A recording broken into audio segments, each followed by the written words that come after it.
चटनी बनाने के लिए हरी धनिया, पुदीना, हरी मिर्ची, लहसुन ली। इसमें 2 चम्मच इमली का चटनी और नमक डाल देंगे।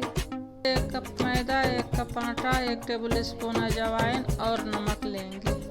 अब 1/4 कप तेल और पानी डालकर आटा गूंद लेंगे। इसका आटा टाइट सानेंगे।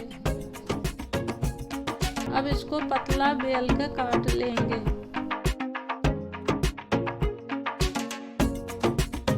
और इसके अंदर चटनी लगा देंगे, चारों तरफ से चिपका देंगे, फोर्क से डिजाइन बना देंगे। अब लो फ्लेम पर फ्राई करेंगे, तभी ये क्रिस्पी बनेगी। अगर आपको मेरी आज की रेसिपी पसंद आई तो वीडियो के नीचे लाइक का बटन क्लिक करें और मेरे चैनल को सब्सक्राइब करना ना भूलें।